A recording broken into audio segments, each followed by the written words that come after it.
সর্বোচ্চ সক্রিয় হয়ে উঠেছে বৃষ্টিবলয় ধারা। ৭২ ঘন্টায় সারা দেশে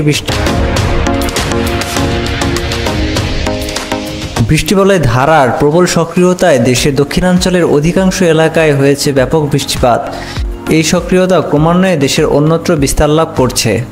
আবহাওয়া মডেলগুলোর পূর্বাভাস অনুসারে আগামী ৭২ ঘন্টায় বৃষ্টিবলয়ের ধারা বাংলাদেশে ব্যাপক সক্রিয় থাকতে পারে। এর জের ধরে খুলনা, বরিশাল, চট্টগ্রাম বিভাগসহ রাজশাহী, রংপুর, ময়মনসিংহ, ঢাকা ও সিলেট বিভাগের অধিকাংশ এলাকায় বেশ পর্যাপ্ত বৃষ্টিপাতের সম্ভাবনা থাকছে আগামী ৭২ ঘন্টায়। এই ৭২ ঘন্টায় বৃষ্টিবলয় ধারা সারা দেশেই কম বেশি সক্রিয়তা প্রদর্শন করতে পারে। তবে আগামী ৩ তারিখের পরবর্তী সময়ে বৃষ্টিবলয় ধারা সাময়িক দুর্বল হয়ে যেতে পারে এবং সেই সাথে পরবর্তীতে আবার ৫ ও ৬ তারিখ নাগাদ দেশের উত্তরাঞ্চলে ও দক্ষিণাঞ্চলে উভয় প্রান্তে সক্রিয়তা প্রদর্শন করতে পারে বৃষ্টিবলয় ধারা। মূলত মৌসুমি অক্ষরেখা এবং স্থল সার্কুলেশনের প্রভাবে এই বৃষ্টিপাত।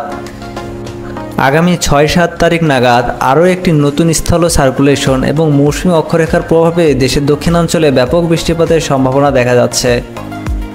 ইউরোপিয়ান আবহাওয়া মডেলের টোটাল বৃষ্টিপাতের গ্রাফিক অনুযায়ী দেখতে পাচ্ছেন দেশের বিস্তীর্ণ এলাকায় বৃষ্টিবলয় ধারাতে বেশ ভালো মানের বৃষ্টিপাতের সম্ভাবনা থাকছে। বেশিরভাগ এলাকাতেই বৃষ্টিপাতের পরিমাণ টোটালি ১০০ মিলিমিটারের বেশি হওয়ার নির্দেশনা দিচ্ছে এই মডেল। মূলত আগামী ৩ দিন অথবা ৫ দিনের ভিতরে এই বৃষ্টিপাত হতে পারে বাংলাদেশে। চিত্রে হলুদ কালার ৫০ মিলিমিটার, লাল কালার ১০০ মিলিমিটার এবং গাঢ় লাল কালার ১৫০ মিলিমিটারের উপরে বৃষ্টিপাতের সম্ভাবনা নির্দেশ করে।